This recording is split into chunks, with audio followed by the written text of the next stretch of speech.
서울의 번화한 거리에서 퇴근 후 동료들과 함께한 술자리에서 갑자기 모든 게 무너졌다. 지은은 화장실에서 혼자 눈물을 훔치고 있었는데 문이 열리고 민지가 들어왔다. 민지는 지은의 어깨를 잡고 갑자기 입을 맞췄다. 그 키스는 예상치 못한 폭풍처럼 지은의 세계를 흔들어 놓았다. 지은은 그날을 잊을 수 없었다. 25살, 평범한 사무직 여성으로서의 삶이 순식간에 뒤집혔다. 민지, 30살의 직장 상사이자 팀장으로서의 그녀는 늘 카리스마 넘치고 냉철했다. 하지만 그 키스 후 지은의 마음속에 억눌려 있던 감정이 폭발했다. 왜 민지가 그랬을까? 지은은 스스로를 탓했다. 나는 여자를 좋아하지 않아. 이건 실수야. 하지만 그날 밤 집으로 돌아온 지은은 잠을 이룰 수 없었다. 민지의 입술이 느껴지는 듯한 환각이 그녀를 괴롭혔다. 다음날 회사에서 민지는 아무 일도 없었다는 듯 평소처럼 지시를 내렸다. 지은은 민지의 시선을 피했다. 동료들은 이상한 기운을 눈치챘지만 아무도 물어보지 않았다. 한국 사회에서 이런 일은 입 밖에 내기 어려운 주제였다. 지은의 가족은 보수적이었다. 아버지는 전통적인 가치관을 강조하며 딸이 결혼해서 안정된 가정을 이루길 바랐다. 어머니는 늘 좋은 남자 만나서 행복하게 살아라고 말했다. 지은은 그런 기대에 부응하려 애썼다. 대학 시절 친구들과의 모임에서 남자친구를 사귀기도 했지만 늘 뭔가 부족했다. 이제 민지의 키스가 그 부족함의 정체를 드러낸 듯했다. 점심시간, 지은은 혼자 카페에 앉아 커피를 마시며 고민했다. 이 감정을 어떻게 할까? 민지 언니는 왜 그랬을까? 민지는 결혼한 적이 없었다. 회사에서 그녀의 사생활은 미스터리였다. 소문에 따르면 과거에 연인이 있었지만 헤어졌다고 했다. 지은은 민지의 프로필을 떠올렸다. 날카로운 눈빛, 단정한 헤어스타일, 항상 완벽한 복장. 그녀는 지은에게 멘토이자 롤모델이었다. 하지만 이제 그 관계가 변했다. 지은은 휴대폰을 들고 민지에게 메시지를 보내려다 멈췄다. 대화해야 해. 이걸 피할 수 없어. 저녁 미팅 후 지은은 용기를 내 민지를 불렀다. 팀장님, 어제 일 때문에 이야기 좀 할까요? 민지는 고개를 끄덕이며 커피나 한잔 하자라고 말했다. 카페에서 둘은 마주 앉았다. 민지는 먼저 입을 열었다. 미안해, 지은아. 충동적이었어. 하지만 솔직히 말할게. 난 내가 좋아. 지은의 심장이 쿵쾅거렸다. 언니, 저는 모르겠어요. 저 이런 적 없어요. 민지는 조용히 설명했다. 자신도 오랜 시간 혼란스러웠다고. 대학 때부터 여성을 좋아한다는 걸 알았지만 사회적 압력 때문에 숨겨왔다고. 가족의 기대, 직장의 시선, 모든 게 그녀를 짓눌렀다. 대화는 길어졌다. 민지는 자신의 과거를 털어놨다. 20대 초반 첫 연인과 헤어진 후 우울증을 앓았고 그 후로는 감정을 억눌렀다. 한국에서 이런 사랑은 쉽지 않아. 하지만 너를 보니 그 감정이 다시 살아났어. 지은은 눈물을 흘렸다. 자신도 어렸을 때부터 남자와의 관계가 어색했다. 학교에서 여자친구들과의 우정이 더 깊었다. 하지만 그걸 사랑으로 인식하지 않았다. 언니, 만약 우리가. 그럼 어떻게 돼요?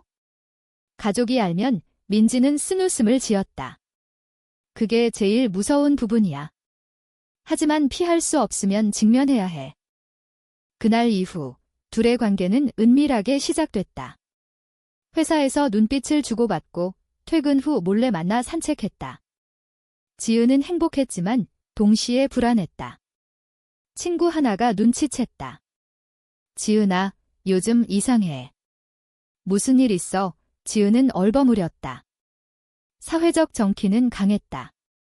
뉴스에서 동성애자에 대한 차별 사례를 볼 때마다 가슴이 철렁했다. 민지는 더 강했다. 우리는 잘못된 게 아니야. 사랑은 사랑이야. 하지만 지은은 밤마다 고민했다. 이 선택이 옳을까? 가족을 실망시킬까?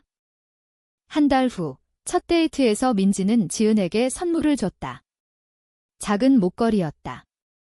이걸 보면 나 생각해. 지은은 감동받았지만 집에 돌아와 어머니의 시선이 두려웠다. 어머니는 요즘 남자친구는 없니? 나이 들기 전에 결혼해야지 라고 말했다. 지은은 대답하지 못했다. 그날 밤, 지은은 민지에게 전화했다. 언니, 무서워요. 우리가 행복할 수 있을까요? 민지는 안심시켰다. 함께라면 이겨낼 수 있어. 하지만 지은의 마음속 충돌은 점점 커졌다. 사랑과 도덕, 가족과 자기 사이의 갈등이 그녀를 괴롭혔다. 회사에서 프로젝트가 바빠지면서 둘은 더 가까워졌다. 야근 중 민지가 지은의 손을 잡았다. 고마워. 내가 있어서 버틸 수 있어. 지은은 미소 지었지만 속으로는 지게 지속될 수 있을까? 라고 생각했다. 사회의 시선은 여전했다. 동료 하나가 농담으로 팀장님, 왜 결혼 안 하세요? 좋은 남자 많아요 라고 하자 민지는 웃으며 넘겼지만 지은은 가슴이 아팠다. 우리는 숨겨야 해, 영원히. 첫 번째 위기가 왔다. 지은의 아버지가 갑자기 회사에 왔다. 딸아, 점심 먹자. 지은은 당황했다. 아버지는 민지를 보고 팀장님, 우리 지은 잘 부탁드려요 라고 말했다. 민지는 예에 바르게 인사했지만 지은은 긴장했다. 점심자리에서 아버지는 결혼 생각은 있니? 소개팅 해볼까? 라고 물었다. 지은은 아직요라고 대답했다. 집에 돌아온 지은은 울었다. 아빠를 속일 수 없어. 하지만 말할 수 없어. 그 후로 지은의 내적 갈등은 깊어졌다. 매일 아침 거울을 보며 자신에게 물었다. 너 정말 민지 언니를 사랑해? 아니면 그냥 혼란일 뿐이야. 민지는 지은을 안정시키려 애썼다. 주말에 몰래 여행을 갔다. 부산 바다에서 둘은 손을 잡고 걸었다. 여기서만큼은 자유로워. 민지가 말했다. 지은은 그 순간 행복했다. 하지만 서울로 돌아오는 기차에서 현실이 다시 덮쳤다. 가족이 알면 어떻게 할까? 친구들은? 민지의 가족도 문제였다. 민지의 어머니는 매주 전화로 결혼 언제 할 거니? 나이 들었어 라고 재촉했다. 민지는 엄마, 나 혼자 사는 게 좋아 라고 대답했지만 속으로는 괴로웠다. 지은과의 관계가 깊어질수록 숨기는 게 힘들어졌다. 한 번은 어머니가 서울에 올라와 민지의 집을 방문했다. 민지는 지은의 물건을 서둘러 숨겼다. 민지야, 왜 이렇게 살아? 좋은 사람 만나야지. 어머니의 말에 민지는 네 라고만 했다. 회사에서 둘의 관계가 의심받기 시작했다. 동료 수진이 지은에게 물었다. 너 팀장님하고 너무 가까운 거 아니야? 요즘 같이 퇴근하던데 지은은 프로젝트 때문이야 라고 둘러댔다. 하지만 수진의 눈빛이 수상쩍었다. 한국 직장 문화에서 이런 소문은 빠르게 퍼졌다. 민지는 지은에게 조심해야 해, 해고될 수도 있어 라고 경고했다. 지은은 공포에 질렸다. 직장을 잃으면? 가족에게 뭐라고 해? 고조되는 긴장 속에서 지은은 첫 번째 배신을 경험했다. 친구 혜린에게 털어놨다. 혜린아, 나 여자를 좋아하는 것 같아. 혜린은 처음엔 이해하려 했지만 곧 그건 잘못됐어. 치료받아 봐 라고 말했다. 지은은 충격받았다. 친구조차 이렇게 생각해. 혜린은 지은의 어머니에게 말할까 고민하다 결국 침묵했다. 하지만 그 대화 후 혜린과의 우정이 서먹해졌다. 지은은 외로움을 느꼈다. 누구에게 말할 수 있지? 민지는 지은을 위로했다. 사회가 변하고 있어? 동성결혼 법안도 논의 중이야. 하지만 지은은 회의적이었다. 뉴스에서 동성애자에 대한 혐오 발언을 볼 때마다 절망했다. 한 번은 시위 현장을 지나며 지은은 저 사람들처럼 용감할 수 있을까? 라고 생각했다. 민지는 우리도 언젠가 라고 말했다. 하지만 현실은 냉혹했다. 민지의 상사가 그녀를 불러 개인 생활 조심해. 회사 이미지가 중요해 라고 경고했다. 누군가 소문을 퍼뜨린 듯 했다. 둘의 관계는 점점 균열이 생겼다. 지은은 압박에 못 이겨 민지에게 잠시 거리를 두자라고 말했다. 민지는 상처받았지만 이해했다. 내가 준비될 때까지 기다릴게. 지은은 집에서 혼자 울었다. 가족 식사 자리에서 아버지가 좋은 소식 없니? 라고 물었다. 지은은 없어요 라고 대답하며 속으로 미안해요. 아빠라고 중얼거렸다. 어머니는 내 나이 되면 결혼해야 해. 이웃집 딸은 벌써 애 낳았어 라고 말했다. 지은은 그 압력이 싫었다. 그런 와중에 민지는 과거 연인과 마주쳤다. 예전 연인 수연이 카페에서 민지를 기다리고 있었다. 민지야, 오랜만이야. 수연은 여전히 아름다웠다. 둘은 과거를 회상했다. 수연은 우리 왜 헤어졌지? 사회 때문이었어. 라고 물었다. 민지는 그랬어. 하지만 이제 새 사람이 있어. 수연은 웃으며 축하해. 하지만 조심해. 나처럼 상처받지 마. 그 대화 후 민지는 지은에게 더 애틋해졌다. 지은이를 지켜야 해. 지은은 그 사이 정신과 상담을 받기 시작했다. 상담사는 자기 수용이 중요해요. 사회적 압력은 무시하세요. 라고 조언했다. 지은은 조금씩 용기를 얻었다. 하지만 집에서 어머니가 지은의 일기를 발견했다. 일기에는 민지에 대한 감정이 적혀 있었다. 어머니는 충격받아 지게 뭐야? 너 미쳤어. 라고 소리쳤다. 지은은 당황하며 엄마, 오해해요 라고 말했다. 하지만 어머니는 울며 아빠한테 말할 거야? 내가 이러면 안 돼. 위기가 절정에 달했다. 아버지가 알게 됐다. 가족 회의가 열렸다. 아버지는 이런 건 병이야. 치료받아 라고 말했다. 지은은 눈물을 흘리며 저 사랑해요. 잘못된 게 아니에요 라고 반박했다. 어머니는 사회에서 어떻게 살아? 결혼 못하면? 라고 물었다. 지은은 혼자 살아도 돼요 라고 대답했다. 하지만 가족의 반대는 거세졌다.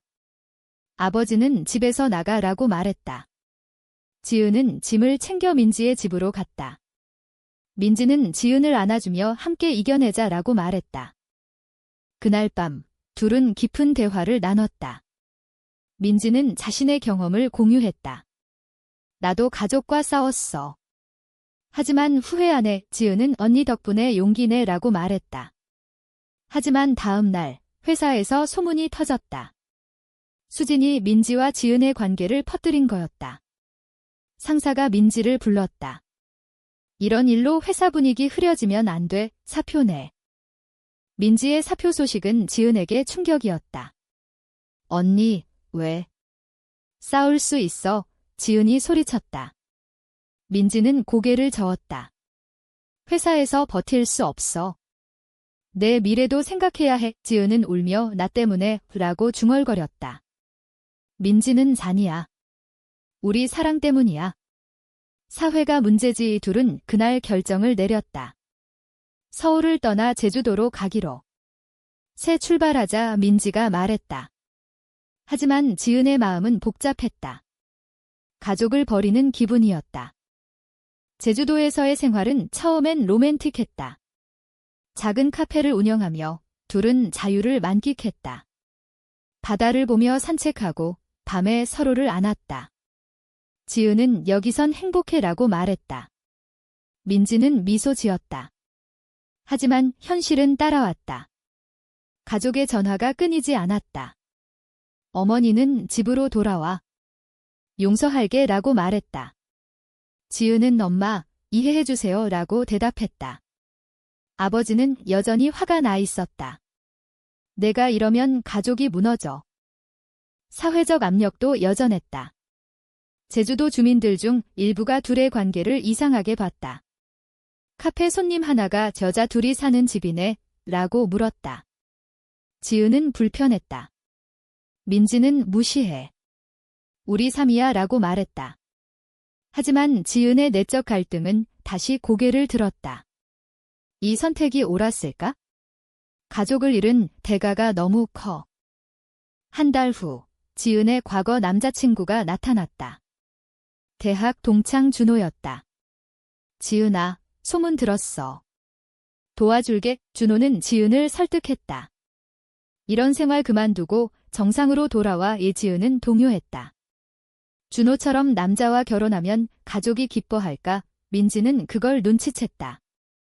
지은아, 내 마음이 어디 있어? 지은은 모르겠어. 혼란스러워라고 털어놨다. 그 대화는 싸움으로 번졌다. 민지는 나를 사랑하지 않으면 간라고 말했다. 지은은 사랑해. 하지만 가족이 일하고 울었다. 민지는 상처받아 가족이 더 중요하면 돌아가라고 말했다. 지은은 제주도를 떠났다. 서울로 돌아온 지은은 가족과 재회했다. 어머니는 안아주며 잘했어 라고 말했다. 아버지는 이제 정상적으로 살아라고 말했다. 지은은 소개팅을 나갔다. 하지만 마음은 민지에게 있었다. 민지는 제주도에서 혼자 버텼다. 카페를 운영하며 지은을 그리워했다. 친구에게 털어놨다. 지은이가 떠났어. 내가 잘못했나? 친구는 사회가 잘못됐어. 포기하지 마. 민지는 결심했다. 서울로 돌아가 지은을 찾기로. 하지만 지은은 이미 결혼 준비 중이었다. 가족의 압력에 못 이겨 준호와 약혼했다. 지은의 약혼 소식은 민지에게 충격이었다. 민지는 지은을 찾아갔다. 지은아, 정말 이게 내 선택이야. 지은은 눈물을 흘렸다. 언니, 미안해.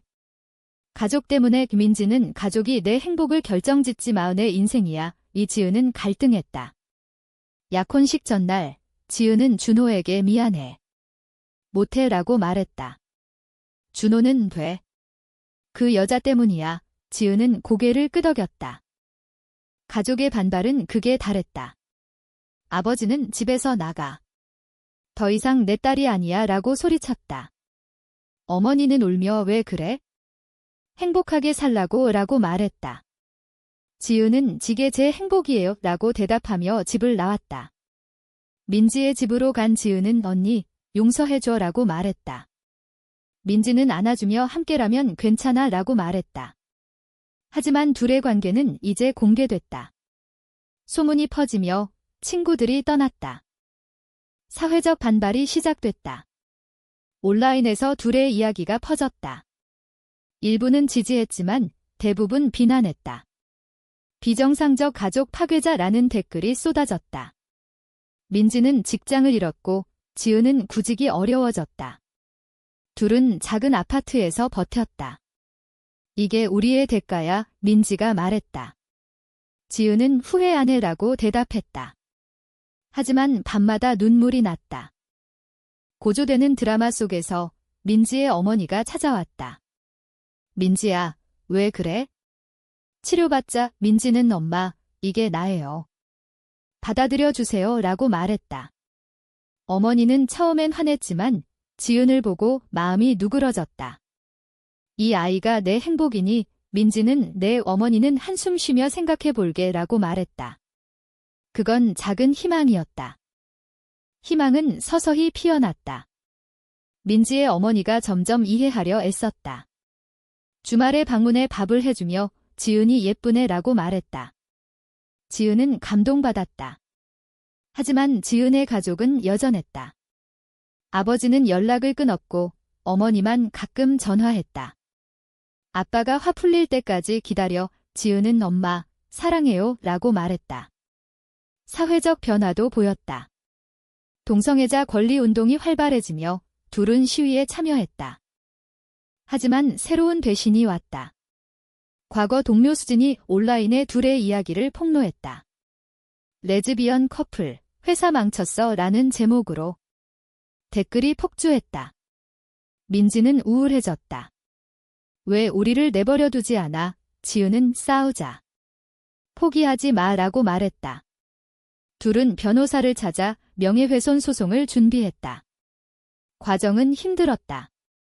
법정에서 증언하며 둘의 사랑을 공개해야 했다. 법정에서 지은은 떨리는 목소리로 말했다. 저희 사랑은 잘못된 게 아니에요. 사회가 변해야 해요. 판사는 공감했지만 판결은 미묘했다. 개인 프라이버시 침해로 수진에게 벌금을 부과했다. 승리였다. 언론이 보도하며 둘의 이야기가 알려졌다. 일부는 영웅으로 봤고 일부는 여전히 비난했다. 민지는 인터뷰에서 사랑은 자유예요 라고 말했다. 지은의 가족이 변하기 시작했다. 어머니가 먼저 왔다. 지은아, 미안해. 내 행복이 중요해. 지은은 울며 안겼다. 아버지는 여전히 망설였지만 어머니의 설득으로 만났다. 아빠, 이해해주세요. 아버지는 시간이 필요해 라고 말했다. 그건 진전이었다. 민지의 가족도 완전히 받아들였다. 어머니가 이 둘 다 내 딸이야 라고 말했다. 둘의 관계는 더 단단해졌다. 제주도로 돌아가 카페를 재개했다. 손님들이 늘었고 일부는 지지자였다. 용감하시네요 라는 말이 들렸다. 하지만 여전히 도전이 있었다. 온라인 트롤링, 사회적 시선. 지은은 일기에 썼다. 이 사랑의 대가는 크지만 가치 있어? 고조되는 감정 속에서 민지는 지은에게 프로포즈했다. 결혼하자. 법적으로 안 돼도 우리식으로 지은은 네, 라고 대답했다. 작은 파티에서 둘은 맹세했다. 친구 몇 명과 가족이 참석했다. 지은의 아버지도 왔다. 축하해 라고 말하며 그 순간 지은은 눈물을 흘렸다. 이게 우리의 승리야. 하지만 행복은 오래가지 않았다. 민지의 건강이 나빠졌다.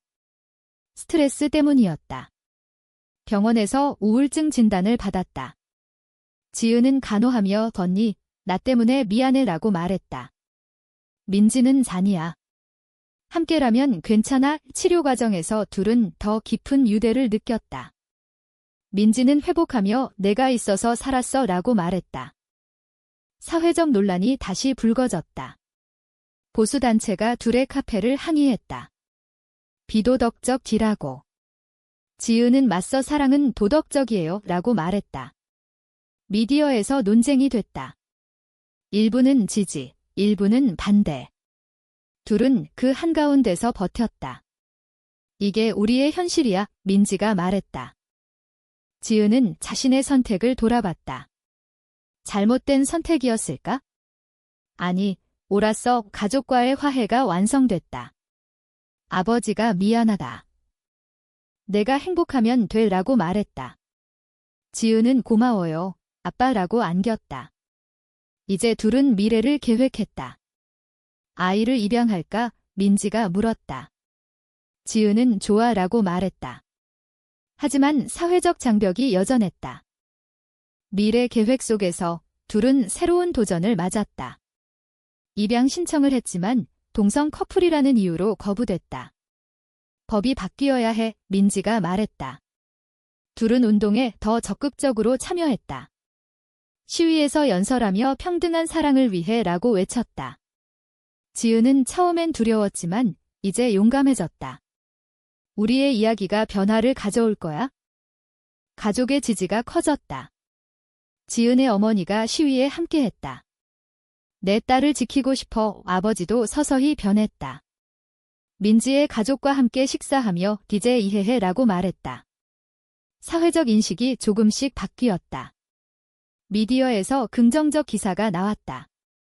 레즈비언 커플의 투쟁지라는 제목으로. 하지만 최종 시련이 왔다. 민지의 과거 연인 수연이 돌아왔다. 민지야, 나 아직 너 사랑해. 수연은 지은을 질투했다. 지은은 불안했다. 언니, 그녀랑 무슨 일 있었어? 민지는 과거야. 이제 너뿐이야 라고 말했다. 하지만 수연은 포기하지 않았다. 민지에게 메시지를 보내고 카페에 찾아왔다. 지은이 너보다 나아. 지은은 대면했다. 언니를 사랑해. 떠나주세요. 수연과의 대치가 절정에 달했다. 수연은 민지가 나랑 행복했어. 너 때문에 고통받아 라고 말했다. 지은은 잔이에요. 우리는 함께 이겼어요 라고 반박했다. 민지는 수연에게 미안해. 하지만 끝났어 라고 말했다. 수연은 결국 떠났다. 그 사건 후 둘의 사랑은 더 강해졌다. 내가 있어서 다행이야, 민지가 말했다. 이야기는 식탁에서 마무리됐다. 가족들이 모인 자리에서 지은은 우리가 선택한 길 후회 안 해라고 말했다. 민지는 미소 지었다. 하지만 사회는 여전히 완벽하지 않았다. 차별은 남아 있었다. 둘은 계속 싸웠다. 변화는 천천히 와. 마지막으로 지은은 일기에 썼다. 사랑의 대가는 크지만 그만큼 가치 있어. 우리는 행복해. 민지는 그걸 읽고 안아줬다. 영원히 함께. 이 선택이 정말 옳았을까?